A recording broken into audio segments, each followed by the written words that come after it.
teman-teman Saling Sapa Jalan-Jalan Podcast Saling Sapa Jalan-Jalan.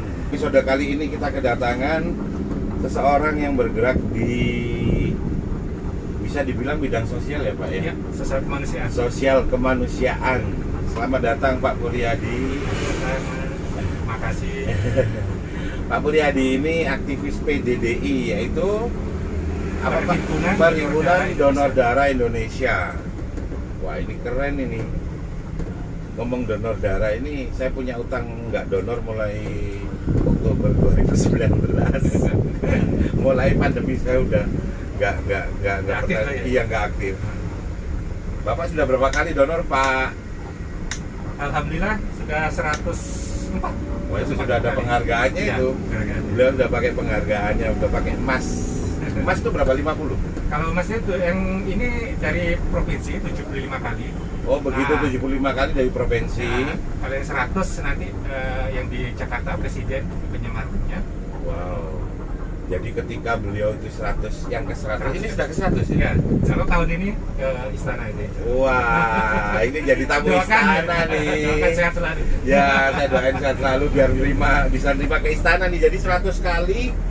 Sebenarnya kalau kita rajin donor darah, jaga kondisi darah tetap bagus, Sehat. 100 kali itu berarti 100 kan 2 bulan Pak ya? Ya, 2 bulan. 2 bulan berarti bisa dibilang sudah aktif 20 tahun. Ya. 20 tahun sebagai pendonor darah. Wow.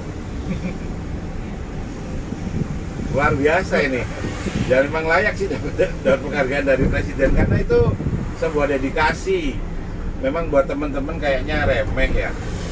Apa, oh cuma donor darah, oh, jangan cuman, aku aja susah. Begitu pandemi aku langsung takut. Ya awal mulanya Pak Puryadi donor itu apa? Sebelum aktif di PDDI Ya, dong, kan pertama donor dulu ya. dong. Itu gimana? Awalnya saya dulu masih SMA kelas SMA, ya. SMA kelas 3 itu umur 17 yang syarat yang awalnya 17 tahun. Ya, betul. Itu sudah boleh donor di awal tahun 90 tahun 90-an. Tahun 90-an. Sempat waktu itu sempat stop juga karena pekerjaan. Ya kan di luar. biasa sibuk kelupaan jadwalnya. Siap. Terus Kemudian setelah itu rutin dalam 10 tahun terakhir ini rutin ya. Kalau dulu kan 3 bulan. Nah, Ya. sekarang ada Permenkes itu sudah bisa boleh 2 bulan. Ya, begitu masuk tahun 2019 kalau Iya, nggak salah. 2019 Bisa 2 bulan. Awal kalau dulu sih kalau nggak 3 bulan Nah, kartunya nggak boleh. Oh ini Ya. belum terakhir masih. jadi udah terkunci sih. Ya terkunci benar-benar. Dan juga senangnya dulu saya kalau setiap ini suruh milih mau dikasih hadiah apa, saya mesti milih mangkok. Dan di rumah loh Mbak, ada banyak mangkok itu sebenarnya dapat dari donor darah. Salah satunya itu Iya, ya. saya Karena mesti yang kejar mangkok itu Mas. mau pilih apa saya mesti mangkok aja gitu deh. Ya udah dapat mangkok. Ya, tapi apa namanya memang kalau dipikir-pikir mungkin banyak teman-teman nggak tahu mungkin ya bahwa kalau kita donor tuh sejatinya itu malah membuat kita sehat. Sehat loh. benar. Nah, jadi Iya. sirkulasi darah kita tuh diganti dengan baru. Ya, yang diganti baru. Iya. Awal mula yang buat jenengan itu pengen donor darah tuh gimana sih? Ya Pak? awal mulanya itu kalau dari SMA kan diajak teman gitu. Oh diajak. Ya, diajak Oke. teman. Nah, akhirnya itu sudah kemarin pengalaman yang sungguh istilahnya menarik ya ataupun cukup bangga secara pribadi. Saya itu pada saat itu membantu tetangga membutuhkan Darah. Ya, itu pada Pas yang butuh orang deket ya istilahnya ya. tetangga rumah. Iya. Itu melahirkan butuh darah. Jadi melahirkan anaknya selamat tapi anaknya meninggal di dalam kandungan. Oh, dan akhirnya kan operasi besar ya. Operasi besar, benar. Butuh banyak darah. Iya. Itu dibutuhkan kurang lebih 5 labu untuk persiapan operasi itu. Iya. Ah. Kita kayak ngumpulin 1 labu itu kan prosesnya 2-3 bulan, 2 benar. bulan. Iya. Padahal untuk operasi sebenarnya kayak ngasih bensin di sepeda motor bisa 3, 5 gitu ya. Sesuai dengan kebutuhan. Iya, berarti kan dengan kata lain logikanya kan lebih susah cari darah daripada sampai hari ini ya, Iya. lebih susah untuk apa istilahnya nyari darah itu bagaimanapun lebih susah ya Pak ya. Benar. Ya karena memang sampai hari ini kesadaran orang untuk donor Darah masih rendah. Iya benar. Rendah Pak ya. Masih rendah benar. Biasanya malah tentara itu aja yang tentara polisi yang iya, benar. yang Karena paling komandan rajin ya, karena itu perintah komandan. Komandan, ya, Kita kan harus. nggak ada yang merintah. Kesadaran sendiri Benar, ya. benar, Kita harus terima kasih apresiasi pada bapak-bapak aparat TNI, Polri itu mereka paling rajin ya Pak ya. Benar. Jadi mereka itu dan juga darah mereka itu darah sehat banget karena memang full olahraga, makanan bergizi segala macam sih emang perlu. Tapi alangkah baiknya kalau setiap kita itu punya kesadaran untuk mendonor darah ya Pak ya. Iya benar. Nampaknya ada kecelakaan ini di sekitar Jalan Ijen. Ya semoga korbannya nggak apa-apa. Nah, berkaitan dengan tadi PDDI ada program untuk memperkenalkan donor darah milenial. Ya karena kalau mereka nggak diajari, nggak diedukasi, ke depan mereka nggak tahu kalau donor darah itu ada dan memang harus ya. Gimana Ya. yang dilakukan apa aja? Dalam rangka juga ulang tahun PDDI yang ke-43 tahun ini, itu kita besok insya Allah hari Sabtu mengadakan webinar milenial khusus untuk pelajar dan mahasiswa. Diharapkan dari webinar itu kita mensosialisasikan dan mengedukasi para milenial itu untuk apa itu sih donor darah dan bagaimana donor darah itu. Jika mereka akan menambah pengetahuan mereka dan mereka juga nantinya bersedia untuk donor darah secara sukarela. Kadang emang sampai kayak saya ini akhirnya karena kenal donor darahnya telat Pak. Ya. Saya udah nikah baru donor. Ya lihat jarum udah ngeri Pak. Benar. Ya jadi yang dari awal tuh jadi jarum. norak Pak. Kan saya lihatnya suntik, kalau suntik oke lah. Begitulah jarumnya itu saya langsung lemes. Saya nggak lihat ya. Loh nggak apa-apa emang nggak harus lihat. Ya udah saya nggak lihat. Terus pernah kejadian lagi yang bikin saya shock itu udah bangun itu bocor langsung darahnya terus ke sini. Ya itu sih yang agak saya langsung shock gitu. Tapi ya itu cerita di balik orang donor. Tapi sebenarnya nggak sakit, serius nggak sakit, cuman perasaan kita aja. Lihat jarumnya besar. Ya betul, itu aja. Besar tajam menjadi Tajam kan dia masuk sebenarnya, bukan besar yang nggak tajam, yang ada geli plus sakit gitu. Kalau ini kan itu perlu diedukasi dari awal, jadi sehingga nggak norak kayak saya itu begitu lihat jarum besar itu yang bawahnya lemes gitu. Ya jadi memang harus diajarkan biar nggak norak seperti istilah saya itu. Kalau lebih tahu lebih awal kan lebih bagus. Iya, kan kayak anak sekarang disuntik vaksin apa biasa gitu. Kalau kita kan norak Pak. Iya. Apalagi takut jarum. Iya takut jarum itu kan gara-gara itu taunya udah gede norak jadinya ya. Terus apa namanya yang menarik dari sekarang itu apa sih Pak? Dengan makin tumbuhnya informasi, orang itu tahu cerita apa ada satu cerita, orang itu kan langsung tahu gitu ya. Tapi menurut jenengan semakin eranya terbuka seperti ini informasi, kecenderungan orang aware terhadap donor darah itu makin tinggi atau enggak imbang? Ya, khususnya ini kita lihat di Malang ya. Ya alhamdulillah untuk Malang ini karena kemungkinan besar ya 50% 60% pendonor di Malang ini mahasiswa. Oh itu karena kata pelajar ya. Itu untungnya ya. Dan juga ke mereka dari media sosial atau apa mengetahui. Oke, berarti ada sebenarnya ada media sosial membantu sekali ya. Benar. Jadi biar mereka tahu ya. Terus saya juga sebenarnya banyak sih pertanyaan tentang donor darah itu. Sebenarnya kalau kita ke PMI pas butuh darah kan ada biaya. Iya benar.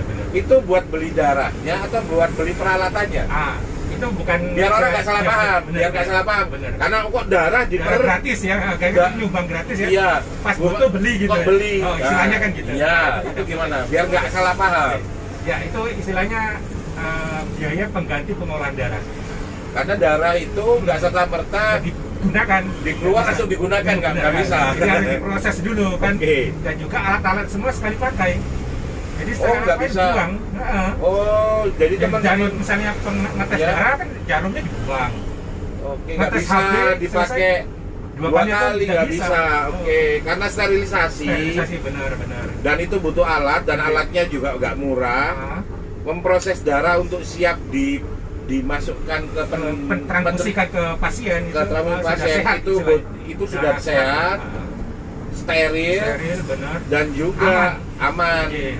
Ya karena dari proses untuk ngamankannya itu ada biaya. Ya. Oke, paham. Jadi kan ini nggak salah paham, Pak. Karena kan setelah di pengambilan ada proses ke di lab, jadi pemeriksaan dari penyakit menular, HIV, sifilis, kemudian hepatitis. Itu kan kalau kita secara umum mandiri salahnya ngecek di lab itu kurang lebih kan berapa? Iya. Kan itu kan ada biayanya.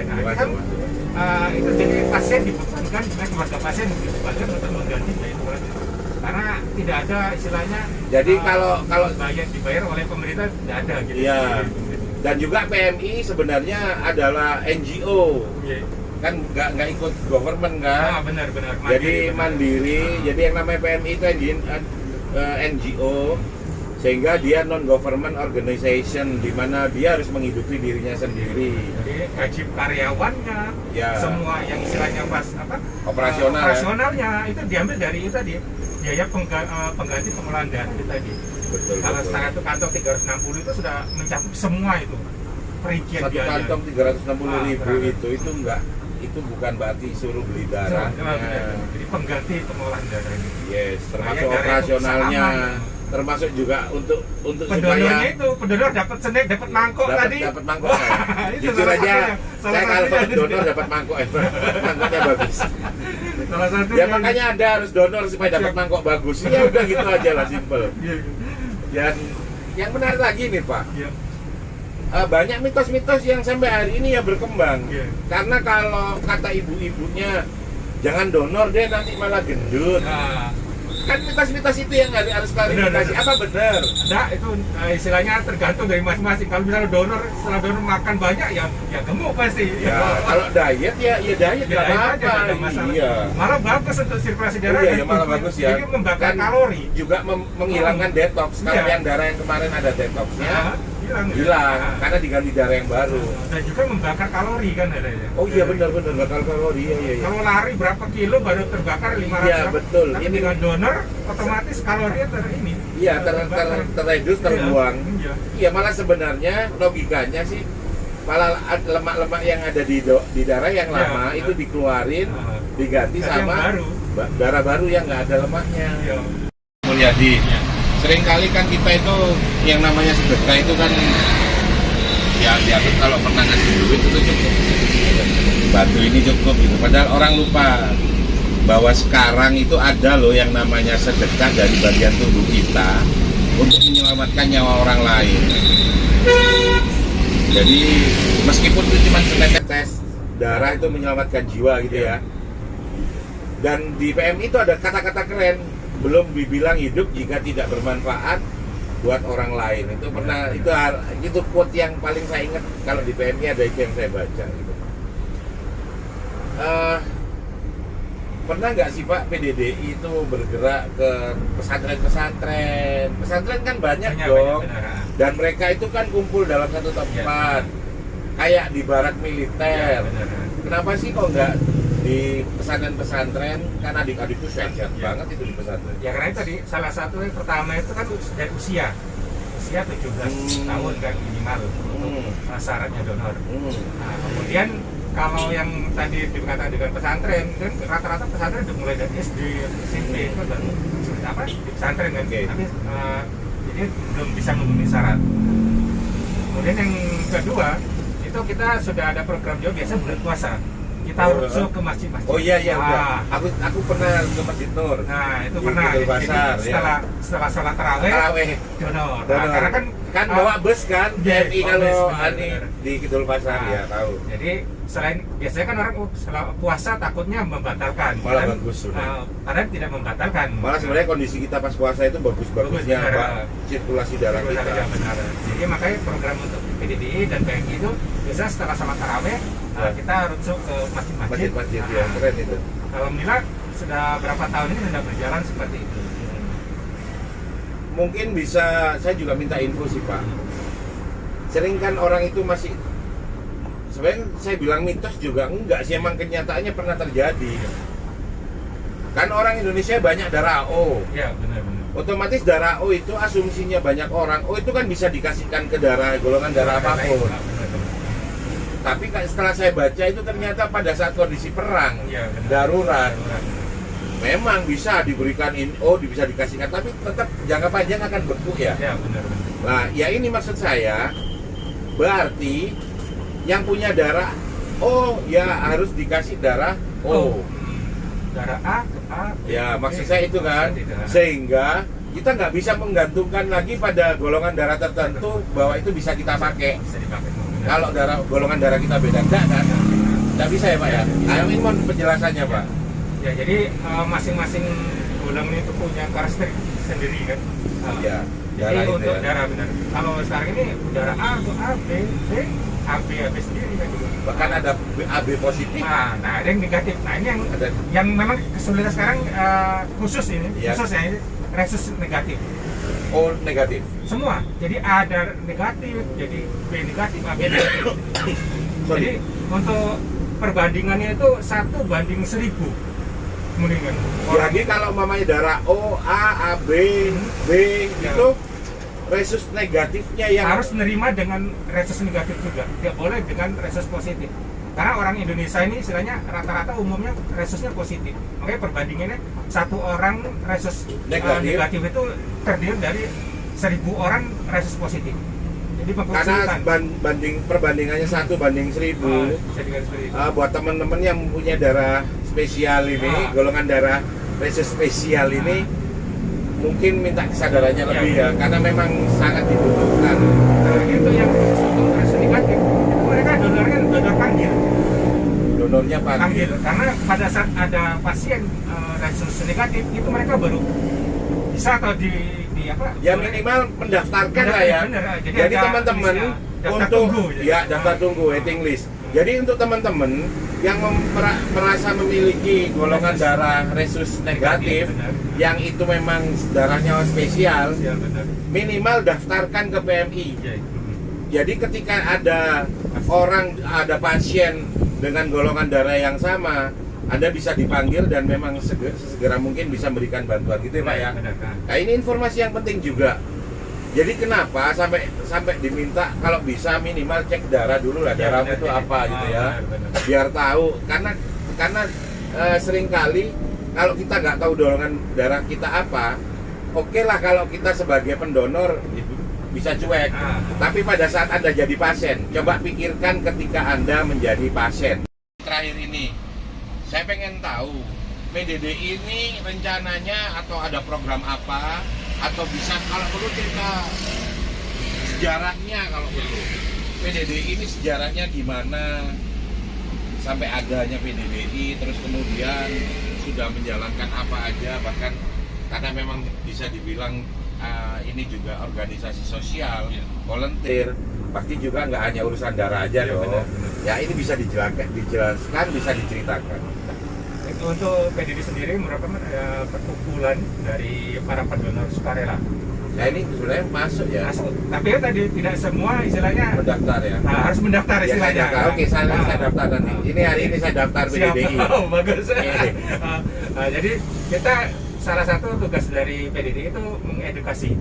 Kita seperti tadi mengedukasi yang bagi yang orang awam, dan juga kita membina dan merangkul daripada pendonor darah tersebut dengan istilahnya ASI, ASA dan ASI. Nah, itu apa itu? Yang bilang ASI itu ya istilahnya mengasihi mereka. Ya. Jadi bagaimana kita berkomunitas yang baik, khususnya yang pendonor darah. Nah, salah satu yang program yang PDDI sudah kita lakukan itu dengan mendaftarkan anggota yang belum mempunyai fasilitas BPJS kesehatan. Jadi PDDI itu memfasilitasi. Oh, berarti ketika jadi anggota PDDI itu sudah otomatis BPJS. Tidak, jadi kita memfasilitasi yang muda ya. Ya, jadi alhamdulillah kemarin program kita akhir tahun sama awal tahun kemarin sudah kurang lebih 50 pendonor yang kita daftarkan BPJS gratis. Jadi ditanggung oleh APBD. Ya, harus dong. Nah, kemudian yang kedua itu kita memberikan yaitu tetap memfasilitasi apabila ada anaknya yang tamat SD itu mau masuk ke SMP negeri, nah itu kita fasilitasi tanpa tes, jadi prioritas untuk masuk. Keren itu tapi loh. minimal Karena bapaknya seorang 25 kali. Minimal Ya, karena 25 kali bapak donor. Iya, ya, ini informasi keren. Bener. Jadi buat bapak Atau ibu yang pengen anaknya masuk SMP tanpa negeri tanpa tes, Anda harus jadi pendonor. Ketika Anda sudah masuk 25 kali, Anda sudah punya tiket masuk untuk anak Anda sekolah SMP tanpa tes. Loh, keren loh. Ya. Jadi tidak harus prestasi kan istilahnya. Ya itu prestasi, Pak. Enggak, maksudnya anaknya. Iya. Jadi orang itu tua dan orang prestasi tuanya. bapaknya bisa diwariskan ke anaknya. Prestasi sudah mendonor darah. Ini keren, ini informasi keren ini. Ya. Luar biasa ini. Terus apa lagi, Pak? Privilege-nya, Pak? Kemudian kita insya Allah dalam tahun ini akan membuat kartu anggota. Ya. Dari kartu anggota itu kita memberikan istilahnya semacam reward. Kemudian Siap. kita kerjasama dengan tenan-tenan kuliner yang bisa memberikan diskon. Wah, itu ganas. Itu bener. Jadi siapapun yang memiliki, gitu. ya keren. Yang memiliki kartu PDDI di gerai-gerai tertentu mereka mendapat spesial diskon gara-gara mereka adalah pendonor darah aktif. Siap. Keren banget. Ini yang saya cari, ini info mahal ini. Jadi tidak semua orang tahu kan istilahnya. Iya, dan ini harus salah satu di podcast ini itu menginformasikan Iya. Ya ini memang teman-teman buat saya ini sebuah amal baik, amal soleh, ini sebuah sedekah. Tapi nggak banyak orang tertarik untuk sedekah ini. Padahal ini langsung fungsinya adalah untuk menyelamatkan jiwa. Wah ini keren, ini perlu ini kita share ini banyak-banyaknya. Mungkin ada pesan-pesan buat teman-teman yang belum pernah donor, kayak anak dua di depan ini, bapak dua itu. Terus yang sudah donor tapi kayak saya yang beberapa bulan, sudah 2 tahun ini nggak aktif gara-gara pandemi. Nah ini mungkin bisa diinformasikan apa Pak? Ya, terima kasih untuk teman-teman atau terutama untuk adik-adik milenial ya. Kami mengajak untuk donor darah karena darah itu tidak bisa diganti. Darah itu tidak ada pabriknya, itu buatan Tuhan. Tidak ada sintetis, Iya, sintetis tidak ada. Jadi betul. dari tubuh kita ini darah kita yang bisa menyelamatkan jiwa pasien gitu. Ya. Dan juga untuk teman-teman yang berdonor sukarela yang saya minta secara rutin bisa berdonor 2 bulan sekali. Jangan takut, selama pandemi ini prokes kesehatan tetap kita utamakan. Jadi sebenarnya tidak ada pengaruhnya antara pandemi dengan donor darah ya. Ya mungkin itu selama pandemi itu PMI sempat kesepian, menipis. Ya kesepian kan. Bener. Kan berarti logis dong saya takut juga. Bener. Ya benar. Makanya itu sempat waktu itu mengadakan kita roadshow ke kecamatan, ke RT RW itu, jadi kita jemput bola akhirnya. Siap. Ya mungkin ini informasi yang luar biasa teman-teman, semoga ini bermanfaat. Terima kasih sudah menonton tayangan ini karena ini sangat penting sekali. Terima kasih Pak Muryadi menyediakan waktunya untuk hadir di podcast ini. Sama-sama. Oke, ditutup dengan kata semoga ini membawa manfaat dan setetes darah menyelamatkan jiwa. Wassalamualaikum warahmatullahi wabarakatuh.